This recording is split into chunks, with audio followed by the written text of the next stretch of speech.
Bismillahirrahmanirrahim. Assalamualaikum warahmatullahi wabarakatuh. Berjumpa kembali bersama saya, Zamare, di video ke-19, Tuhan tidak pernah iseng. Runtuyan kisah perjalanan hidup saya sudah saya urai dari video ke-1 sampai ke-18. Dari awal kelahiran saya, kemelut hidup masa kecil, penderitaan karena deraan teman, masyarakat, bahkan keluarga. Dilanjut oleh dilema akan jati diri saat remaja, sampai pada kisah cinta terlarang pun saya jabarkan semuanya. Betapa hebat hidup saya. Begitu dahsyat saya terima. Sampai iman saya sempat runtuh oleh karena tak kuasanya diri ini mendapat segala skenario yang begitu berat. Sehingga saya sempat membenci Tuhan. Saya pun membukanya agar semua tercerna menjadi sebuah makna. Tak luput pula, dalam kehidupan saya pun tercatat kebodohan demi kebodohan terjadi. Oleh karena diri saya ini miskin ilmu dan jarang punya teman bicara. Selain kertas dan pena yang jadi bahan tumpahan segala apa yang hati saya rasa.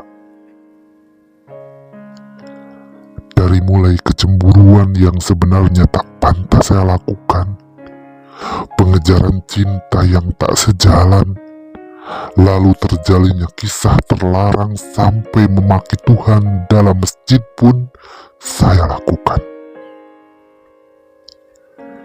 Itulah hidup saya sesungguhnya yang begitu banyak drama dan seakan jadi dilema berkepanjangan.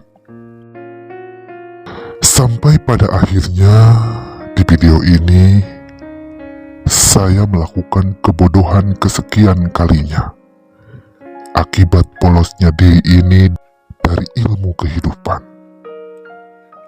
Sehingga saya kembali melakukan kesalahan fatal yang menyebabkan murka Tuhan. Oleh sebab saya seperti menantangnya dengan perilaku yang sudah sangat keterlaluan. Jika saya boleh memberi judul video ini adalah Polskis yang membawa petaka. Di dalam video sebelumnya, saya menceritakan dan bersumpah demi Allah, walaupun saya terus menjalani kasih sama boy dengan segala keromantisannya yang saya rasakan, tapi tetap saya selalu menekankan bahwa saya dan boy tidak melampaui batas, semisal melakukan aktivitas seks sejenis, mohon maaf, ataupun sekedar bercumbu sebagai pasangan lelaki mengumbar nafsu sampai lupa diri. Tidak. Kembali saya bersumpah demi Allah, batas wajar ketika boy memeluk dan saya membalasnya tidak berlama-lama, atau kecupan di kening, kadang di pipi ketika saya dan boy akan berpisah setelah sama-sama main keluar rumah. Bergandengan tangan atau berangkulan ke pundak ketika jalan berdua di alam terbuka, itu saja yang kami lakukan. Karena apa? Mungkin banyak faktor yang masih tetap saya pertahankan, yaitu salah satunya rasa malu. Dan faktor lain, karena cinta saya dengan boy bukanlah cinta yang berdasarkan nafsu, tapi murni kasih sayang yang tidak berembel-embelkan nafsu bezat. Saya tidak pernah terpikirkan ingin menggoda Boy. Begitupun Boy. Tak pernah perilakunya nyerempet-nyerempet ke hal-hal yang membuat kami ingin melakukan perbuatan zina berlebihan. Itulah perjalanan cinta kami. Dan mungkin pula ada satu faktor lagi yang membuat kami, saya dan Boy, tetap terjaga dari perilaku itu. Adalah pada zaman kami belum ada begitu banyak internet yang begitu mudah mengakses segala macam situs nakal sebagaimana zaman sekarang ini. Ya, saya tahu dulu ada salah satu teman di kelas yang boleh dibilang nakal, tapi dalam hal soal perilaku kedewasaan. Dia selalu punya koleksi buku-buku cerita soal, mohon maaf, cerita seks yang melegenda pada zaman saya dulu. Mungkin Anda tahu, atau mungkin ada juga yang tidak tahu. Ada buku yang berjudul atau yang bernama Amy Arrow. Nah, seperti itulah zaman saya dulu. Film-film panas pada zaman dulu hanya bisa ditonton di bioskop, dan yang nonton biasanya orang-orang dewasa, karena anak-anak seumuran saya tidak mungkin diizinkan. Malah televisi pun pada zaman saya masih sedikit yang punya, selain orang-orang kaya, dan itu pun televisinya masih hitam putih. Memang ketika saya SMP itu, aliran listrik untuk pertama kalinya sudah mulai masuk ke desa saya. Tapi televisi saya belum punya saat itu.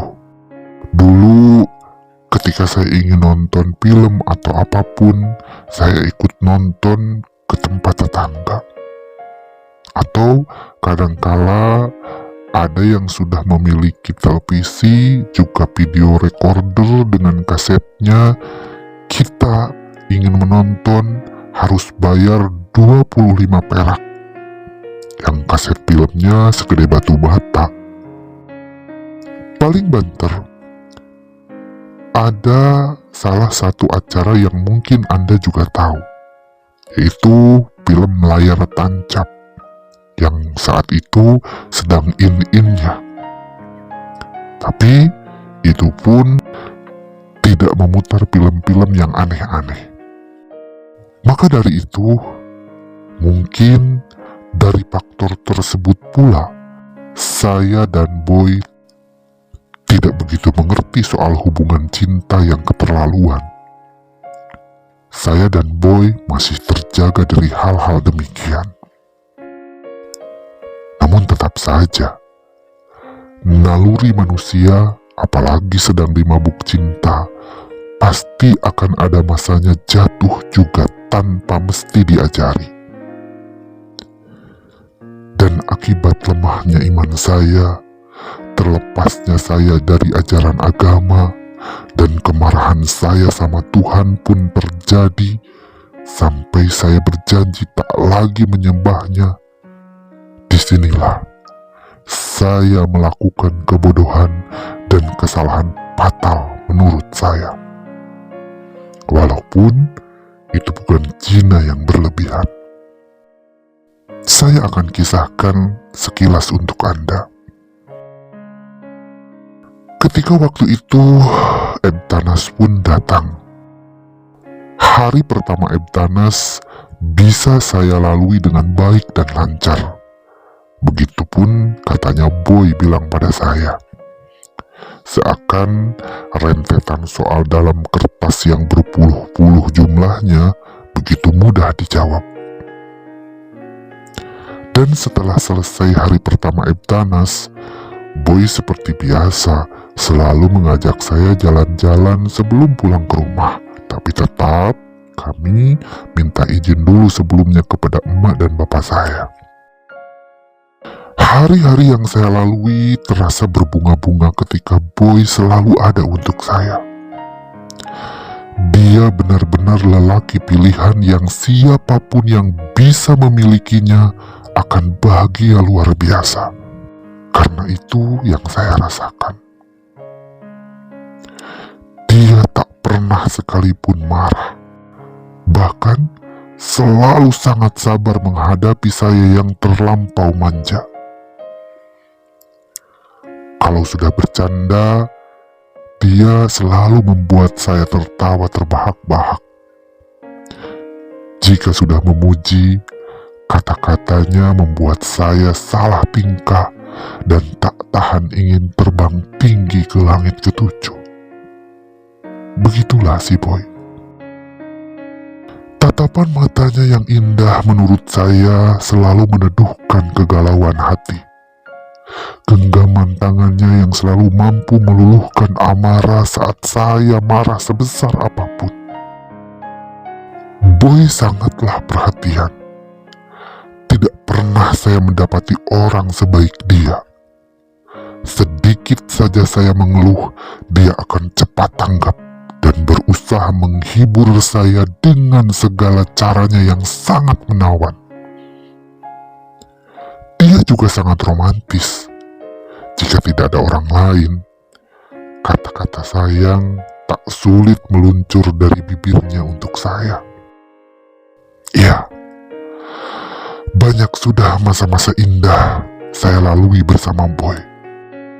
Dan hari itu, seperti biasa, saya pergi berdua untuk jalan-jalan dan makan bersama di tempat yang Boy selalu ketahui di mana saja di kota Bandung.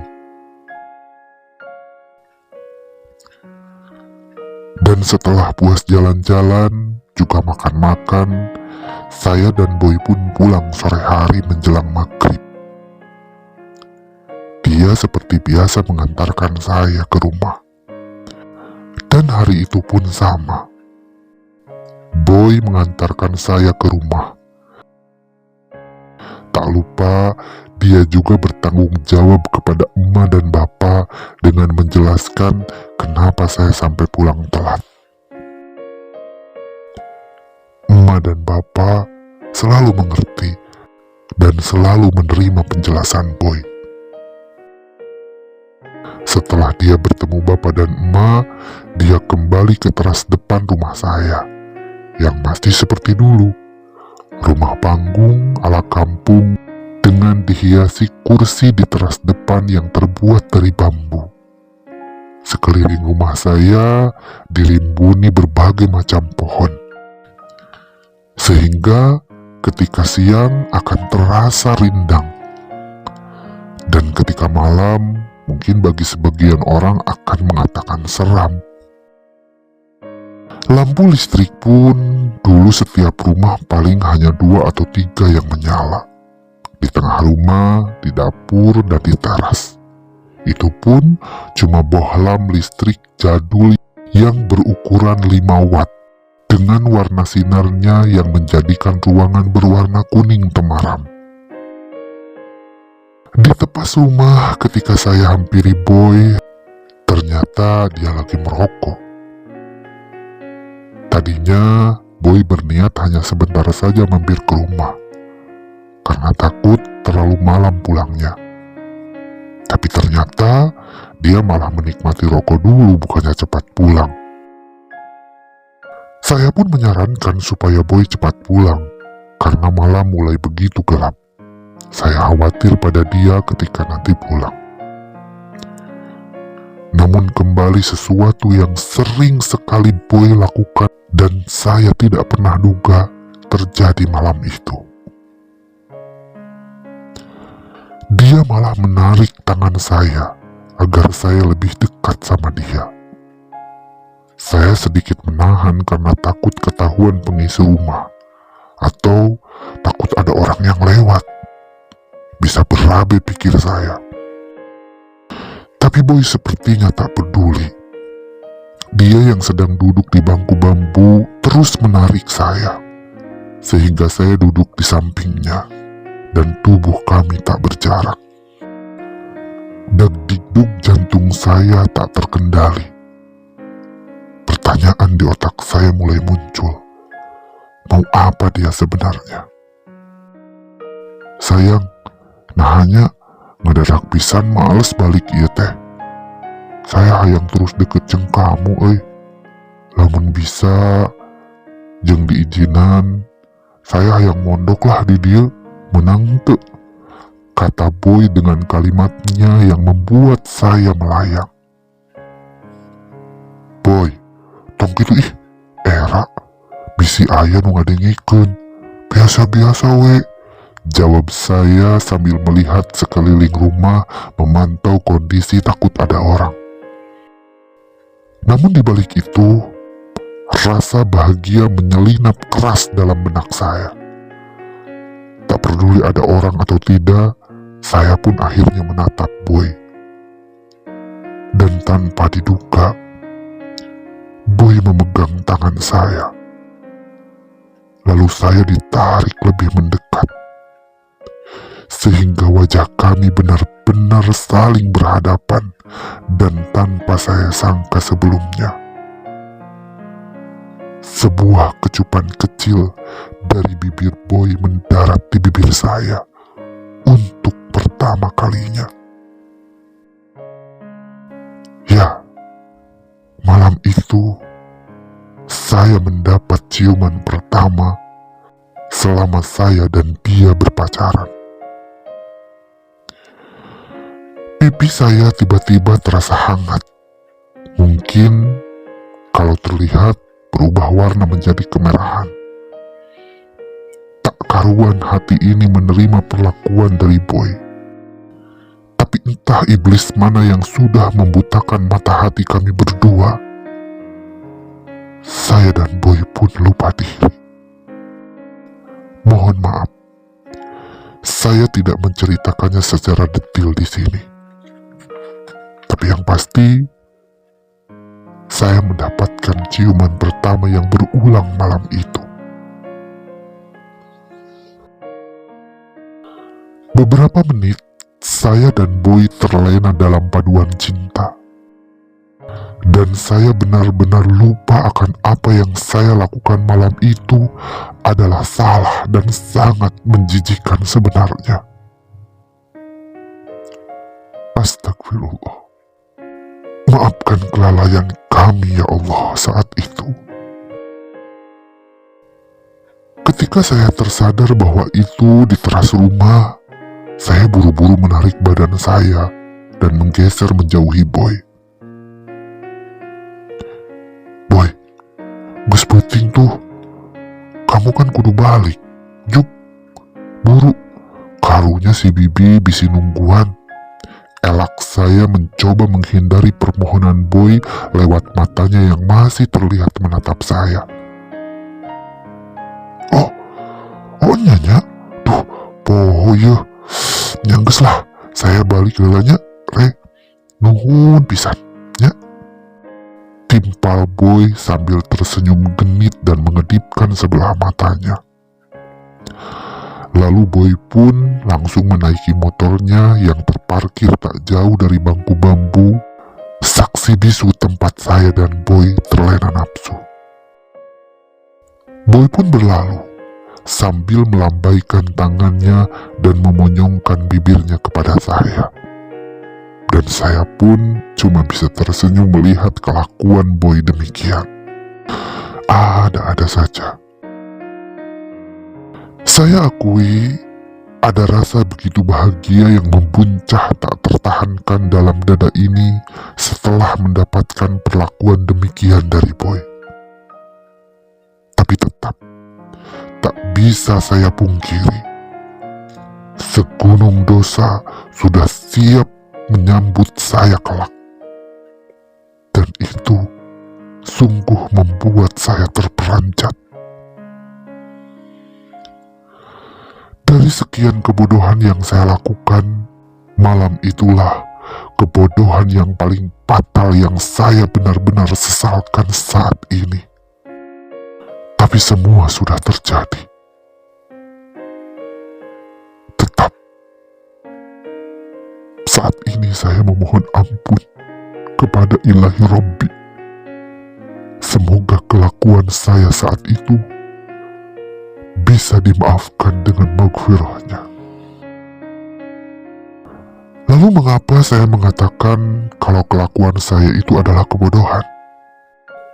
Bukankah hal itu adalah hal membahagiakan untuk orang yang saling cinta? Iya, tentunya. Karena saat itu saya benar-benar sudah tidak peduli akan larangan Tuhan. Saya benar-benar menikmati, bahkan seakan saya menantang Tuhan. Karena sudah membuat saya beda seperti ini. Ya sudahlah. Ini kemauan Tuhan. Makanya saya berpikir, tak jadi masalah saat itu. Betapa bodohnya saya. Malam pun berlalu, ciuman pertama yang saya dapatkan dari Boy jadi penyemangat luar biasa. Sehingga waktu MTanas berakhir selama 4 hari karena hanya 4 pelajaran yang harus kami lalui, dapat saya hadapi dengan mudah. Dan saya tidak peduli hasilnya. Yang saya pedulikan adalah kebersamaan sama Boy setelah masa SMP ini berakhir. Akan bagaimana selanjutnya? Itu pikiran saya. Setelah selesai masa-masa MTanas, kami para siswa kelas 3 tinggal menunggu hasilnya. Yang kala itu disebutnya NEM, nilai MTanas murni, yang bisa menjadi acuan untuk kami melanjutkan ke jenjang sekolah menengah atas atau SMA. NEM ini akan menjadi sangat penting ketika kami ingin diterima di sekolah yang kami inginkan. Dan saat penantian hasil NEM juga kelulusan ini, sekolah sengaja mengadakan studi tur ke Borobudur, Yogyakarta. Seperti menjadi kebiasaan sekolah saya tiap tahunnya. Setiap siswa boleh ikut atau tidak karena ini juga merupakan kegiatan liburan setelah kami diuji dalam MTanas sebelumnya. Dan saya dengan Boy memutuskan untuk tidak ikut. Boy mengatakan hanya ingin berdua saja sama saya, seperti biasa. Dan dia pun ngajak saya jalan-jalan menikmati keindahan alam di kota Bandung. Sekaligus Boy bilang ingin ngobrol sesuatu untuk merencanakan kehidupan setelah masa SMP berakhir. Sedih memang mulai menggelayuti hati saya ini. Mungkinkah Boy masih bisa bersama saya setelah SMP ini? Atau mungkin Boy akan pindah sekolah ke luar kota atau bahkan ke luar negeri? Karena yang saya dengar dari kabar burung begitu adanya. Dan saya pun mengiyakan keinginan Boy untuk tidak ikut studi tur dengan pihak sekolah. Lalu mengikuti mau Boy untuk jalan-jalan seperti biasa. Dan kami pun pergi ke tempat yang belum pernah saya tahu sebelumnya. Seperti biasa, Boy sangat tahu seluk-beluk tempat yang indah di Bandung. Siang hari kami berboncengan motor ke satu tempat di daerah Dago. Dan kami pun habiskan waktu dengan ngobrol bareng, jalan-jalan bareng, tertawa dan bercanda. Lalu setelah lelah, kami pun mampir di restoran makan di sekitar Jalan Dago Bandung. Saya lupa nama rumah makannya saat itu. Lalu, selesai makan, tibalah perbincangan kami ke arah rencana selepas SMP berakhir. Tong hariwang gitu ah. Aku mau ninggalkan kamu lah. Aku hayang terus bebarengan jeung kamu. Ujar Boy memberi harapan dari pertanyaan yang saya lontarkan sejak awal perjalanan. Tapi Boy selalu tidak menjawabnya. Terus kumaha mamah bapak kamu, Boy?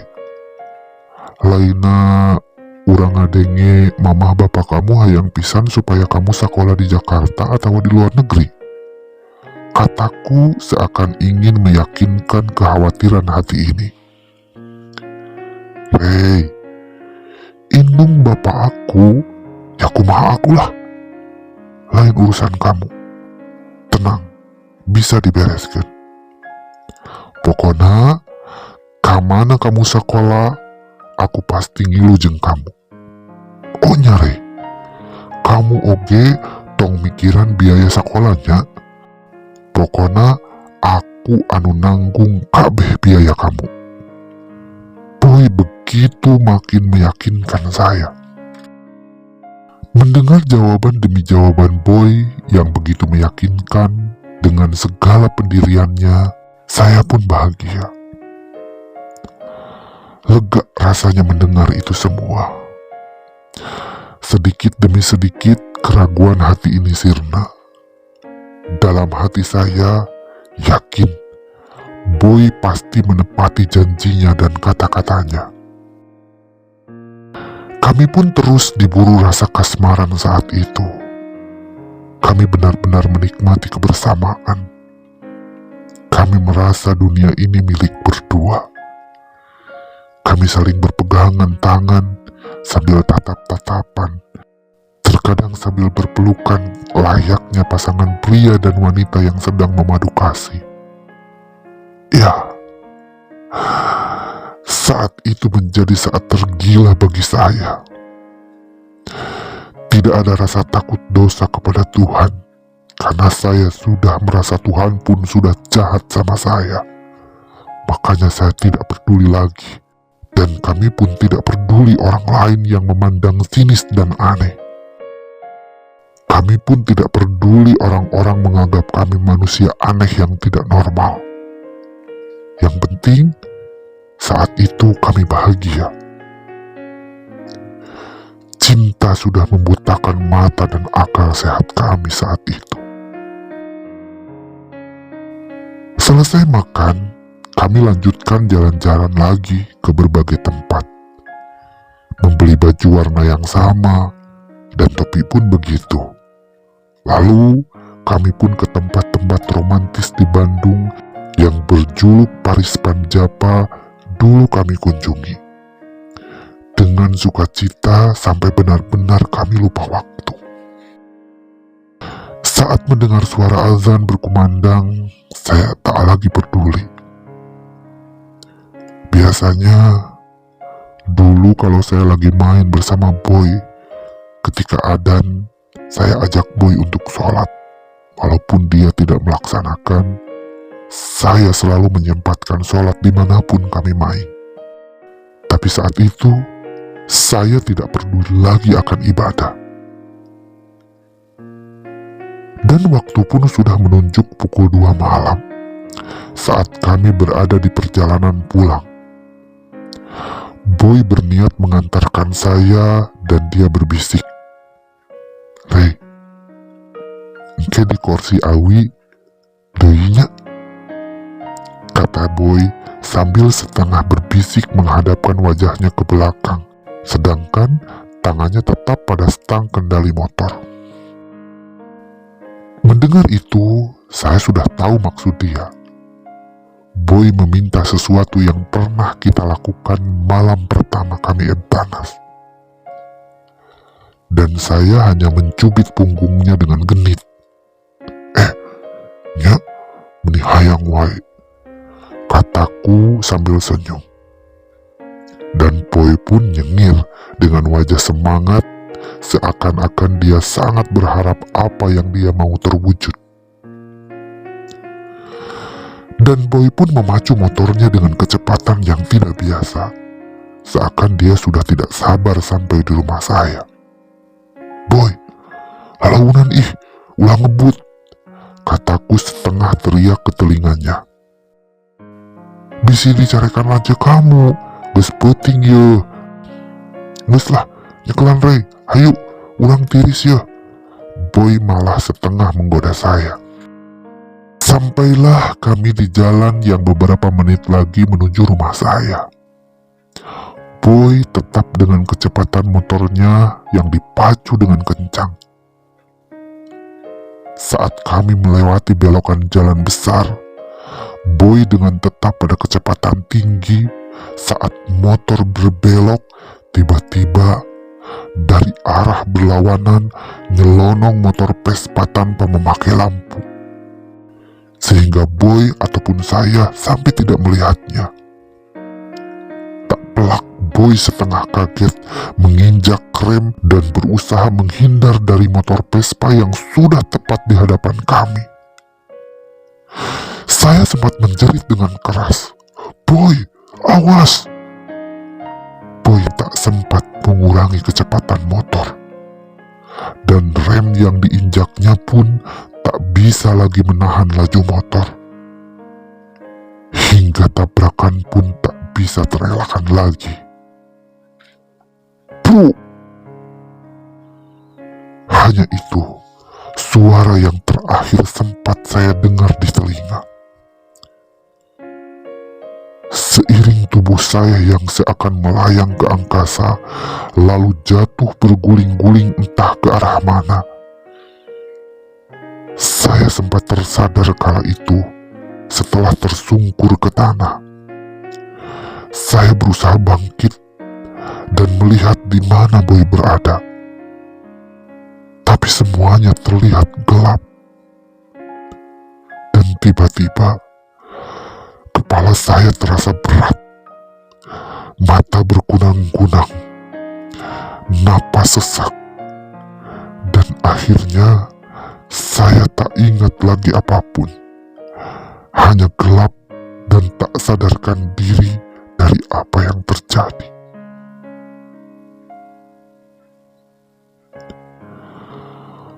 Bagaimana selanjutnya? Apa yang terjadi pada Boy saat tabrakan itu? Lalu adakah yang menolong kami karena saat itu waktu sudah dini hari? Akankah saya dan Boy selamat?